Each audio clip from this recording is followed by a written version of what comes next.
नमस्कार मंडळी. ठरलं तर मगच्या आजच्या भागात अर्जुनची जबरदस्त फायटिंग बघायला मिळणार आहे. चला पटकन सुरुवात करूया आजच्या भागाला. सायलीने घरात आल्यानंतर मानसीला बघितल्याची बातमी सांगितलेली असते. कल्पना काकू म्हणतात, अरे वा, ही तर खूपच आनंदाची बातमी आहे. मग इतर मुलींचं काय? सायली सांगते, बाकीच्या मुली अजून नाही सापडल्या, पण मानसीला बघितलंय. प्रतिमा आत्याही म्हणतात, मानसीला शोधलंय म्हणजे इतर मुलींपर्यंत पोचायला किती वेळ लागणार आहे अर्जुनला?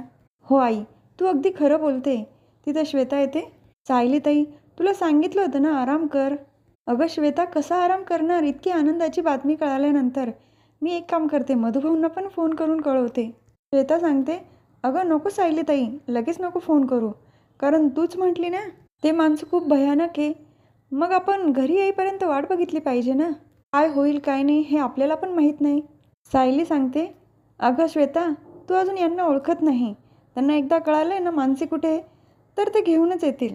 अगं जीवाची बाजी लावतील, पण मानसीला घरी घेऊनच येतील. कल्पना काकूही म्हणतात, हो सायली, तू लगेच काही मधुभाऊंना फोन करू नको, आपण त्यांना सरप्राईज देऊ. सायली सांगते, आई, आज देवीची पूजा मी करणार आहे. कल्पना काकूही म्हणतात, बरं ठीक आहे, मग मी पूजेची तयारी करते. तर श्वेता मनातच म्हणत असते, करा करा, जेवढा आनंद साजरा करायचा असेल करा. थोड्या वेळातच कळेल तुमच्या पदरात नक्की काय पडणार आहे. मी फक्त गंमत बघेल. तर दुसरीकडे अर्जुनचा पाठलाग चालूच असतो. गाडीतला माणूस प्रियाला फोन करून कळवतो, अर्जुन आमचा पाठलाग करतोय. ते ऐकून प्रिया तर अजून खुश होते. हो, करू दे करू दे, छान पाठलाग करू दे, आणि नंतर स्पीड वाढव.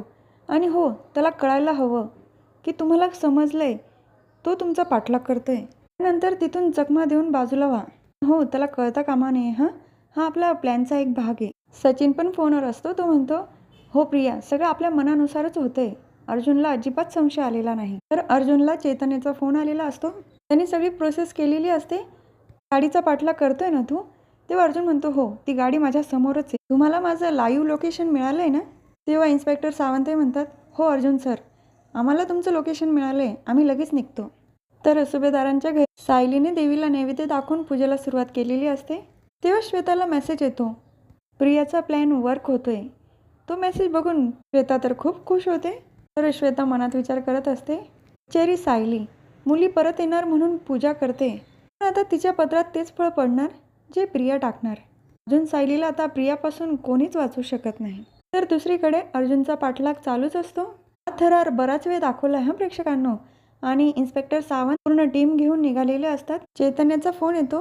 अर्जुन त्याला सगळे अपडेट देत असतो. त्याच वेळेला गुंडांची गाडी चकमा देऊन तिथून फरार होते.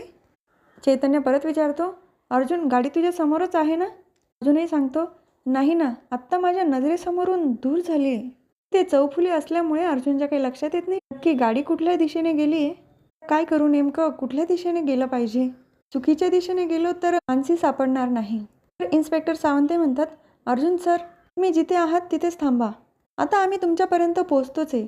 नंतर चारी बाजूला आपलीच माणसं असणार. पण अर्जुन सर, खात्री करून घ्या, त्यांनी तुमच्यासाठी ट्रॅप तर नाही ना लावला? आणि त्यांना संशय आलाय का तुम्ही त्यांचा पाठलाग करताय? अर्जुन म्हणतो, बहुतेक आला असेल. त्यांनी सांगतो, पण अर्जुन, आम्ही पोहोचतोच आहे, तू तुझी काळजी घे. आता काय करणार आहे तू? अर्जुन पण विचार करतो. तर दुसरीकडे व्हॅनमधली बाई म्हणते, आपण अर्जुनला बरोबर चकमा देऊन इथं आलो. आणि प्रिया सचिनला तसं फोन करून कळवतो तो माणूस, आपलं जसं ठरलं होतं तसं अर्जुनला चकमा देऊन आम्ही निघालोय आणि त्याची गाडी पण आमच्या मागे नाही. परत अर्जुन तिथं येऊन पोचलेला असतो. तसं प्रियाला सांगतो, पण अर्जुन आमच्या समोर येऊन पोचलाय. अर्जुन सचिन परत हसायला लागतं. आपल्याला जे हवं होतं अगदी तसंच घडतंय. आणि पुढचं माहिती ना तुम्हाला काय करायचं ते? अर्जुनकडून मार खाण्याची तयारी पण ठेवा आणि तुम्हाला जेवढं चोपता येईल ना त्याला तेवढं चोपा, कारण मानसीला आपल्याला पोलिसांच्या हवाली द्यायचं आहे, अर्जुनच्या नाही. हो, त्याला मारताना मानसीने बघितलं पाहिजे, तरच तिला धमकावता येईल ना. तू जर आमच्या बाजूने बोलली नाही तर जशी अर्जुनची अवस्था झाली आहे तशीच तुझ्या सायलीताईची सुद्धा होईल. अर्जुनचा जीव गेला ना तरी चालेल, पण इतकं चोपा ना त्याला. मानसी आपल्या बाजूने बोललीच पाहिजे. सुभेदारांच्या घरी सगळेच पूजा करत असतात. आरती चालू असते देवीची आणि सगळे मनोभावी प्रार्थनासुद्धा करतात, अर्जुन आणि मुली सुखरूप घरी आल्या पाहिजे म्हणून. तर प्रिया कॉन्स्टेबलला सांगून खडू मागून घेत असते. हो, व्हाईट खडू पण आण, आणि जेवढे कलरचे भेटतील ना ते सुद्धा आणले चालेल. कॉन्स्टेबल म्हणतात, अगं कुठलीही वस्तू पाहिजे असेल तर अर्ज द्यावा लागतो, एवढं माहिती ना तुला? मग दे ना ताई, काय बघत उभी राहिली, मी येते ना सही खरडायला. कॉन्स्टेबल म्हणतात, हो आणते बाई, तुझ्या डोक्यात आहे ना फरक पडला आहे. तिथून निघून जातात खडू घेण्यासाठी. तो आणून दिल्यानंतर प्रियाने सापशिडी आखलेली असते. कॉन्स्टेबल म्हणतात, अरे माझ्या कर्मा, आता हे काय नवीन? प्रिया म्हणते, तुला कळलं नाही, ही सापशिडी आहे आणि या शिडीने वर जाता येतं आणि सापाच्या तोंडात गेलं ना डायरेक्ट खाली. कॉन्स्टेबल म्हणतात, अगं पण तू एका सुंटीने का खेळते?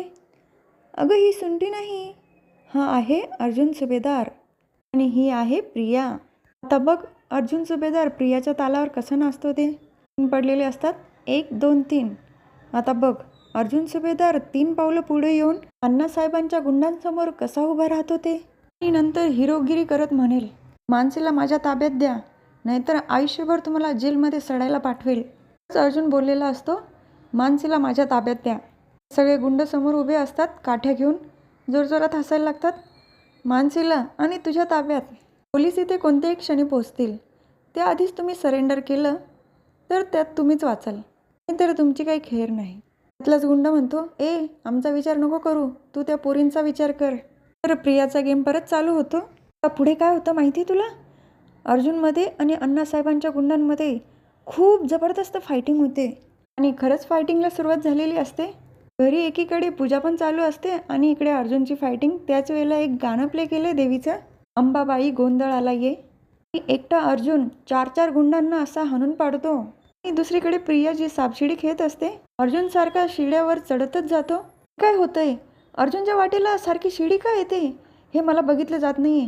ताई तू काहीतरी कर, असं काहीतरी कर ना की तो सापाच्या तोंडात आला पाहिजे. तर मानसीने पण बघितलेलं असतं अर्जुनला. त्याला आवाज येते, अर्जुन लगेच तिच्याकडे धावत जातो, पण गाडी लॉक असल्यामुळे त्याला काही तिला बाहेर काढता येत नाही.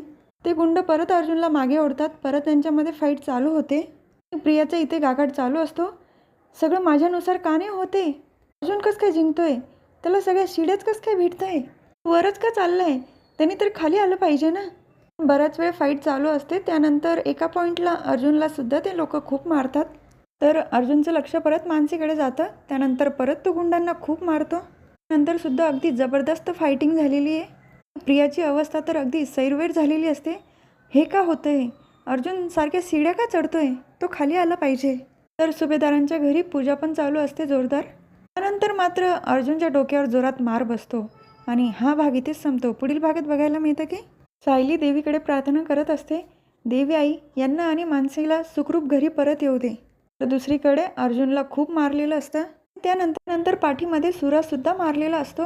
तसंच अर्जुन खाली जाऊन पडतो. त्याच्या तोंडातनं बायको हा शब्द निघतो. तेव्हा सायलीच्या हातातनं कुंकवाची वाटीसुद्धा खाली पडते. सगळ्यांनाच धक्का बसलेला असतो. नक्की काय झालं असेल? हा भाग इथेच संपतो. आता उद्याचा भागसुद्धा खतरनाक असणार प्रेक्षकांना. उद्या पुन्हा भेटूया पुढच्या व्हिडिओमध्ये. आजचा व्हिडिओ आवडला असेल नक्की सबस्क्राईब करा. बेल आयकॉन दाबायला विसरू नका. धन्यवाद.